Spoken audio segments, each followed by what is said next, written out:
Bismillahirrahmanirrahim. Assalamualaikum warahmatullahi wabarakatuh. Perkenalkan, nama saya Edi Riyadi, peserta PLDP 2 dari Regional 3 PTP 4 Pangko. Pada kesempatan kali ini saya akan mempresentasikan tentang manajemen fungsional. Sistem manajemen terpadu berbasis kompetensi. Ada 6 komponen kompetensi manajemen. Yang pertama ada recruit dan selection, training need analysis, training and development, performance management and kompensasi.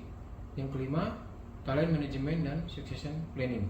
Dan yang terakhir, yang keenam, career development. Ada 3 hal yang perlu diperhatikan dalam kompensasi, yakni knowledge, attitude, dan skill. Kita masuk ke manajemen kerja. Manajemen kinerja, ada 4 siklus manajemen kinerja yang perlu diperhatikan. Yang pertama, perencanaan kinerja, pemantauan kinerja, penilaian kinerja, dan yang terakhir, penghargaan dan sanksi. Apa yang dimaksud dengan manajemen keuangan? Manajemen keuangan merupakan upaya yang dilakukan oleh perusahaan dalam perolehan dan penggunaan dana yang dilakukan secara optimal sehingga dapat memaksimalkan value bagi pemegang saham. Ada 4 unit pengelolaan keuangan, yakni akuntansi, keuangan, anggaran, dan terakhir verifikasi. Jenis laporan keuangan, yakni laporan posisi keuangan, laporan laba rugi, laporan arus kas, laporan perubahan ekuitas, dan yang terakhir adalah laporan keuangan internal. Ada beberapa jenis internal report. Cost report biasanya itu berisikan perbandingan antara capaian fisik dan biaya aktivitas produksi dengan anggaran yang telah ditetapkan. Yang kedua, revenue report biasanya itu berisikan perbandingan antara pendapatan per segmen perusahaan dengan anggaran biayanya. Yang tiga, unit profitability report biasanya menampilkan ringkasan capaian pendapatan, biaya dan laba perusahaan dibandingkan dengan anggarannya.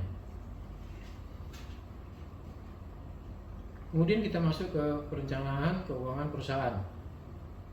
Ada 3 yang perlu diperhatikan, itu pertama itu visi dan misi, kemudian financial goal, dan yang terakhir adalah strategi financial plan. Kita masuk ke investasi. Investasi merupakan penggunaan anggaran perusahaan untuk memperpanjang umur aset tetap guna mempertahankan kapasitas produktif perusahaan. Alat analisis investasinya yaitu payback period, itu digunakan untuk melihat seberapa cepat dapat pengembalian investasi awal.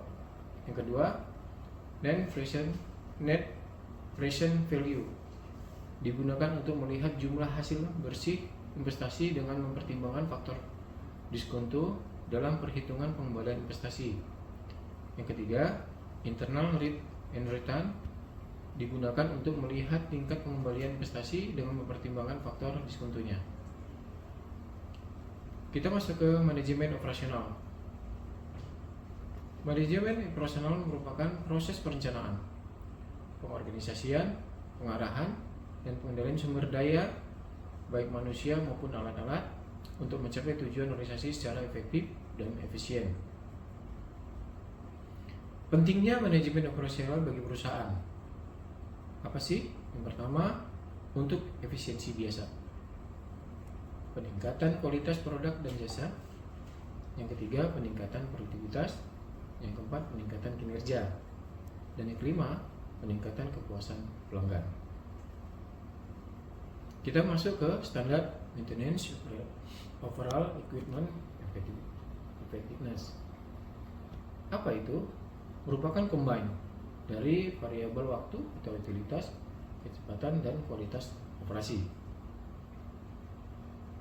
Kita masuk ke operational reset. merupakan metode analitis pemecahan masalah dengan pengambilan keputusan yang berguna dalam pengelolaan organisasi. Ada 5 langkah operational research secara garis besar.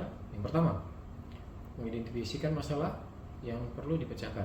Yang kedua, membangun model seputar masalah yang menyerupai dunia nyata dan variabelnya. Yang ketiga, menggunakan model untuk mendapatkan solusi terhadap masalah. Yang keempat, menguji setiap solusi bagi model dan menganalisis keberhasilannya. Dan yang terakhir, kelima, menerapkan solusi terhadap masalah yang sebenarnya. Itu yang dapat saya sampaikan presentasi kali ini. Lebih dan kurangnya saya mohon maaf. Bila itu, Assalamualaikum warahmatullahi wabarakatuh.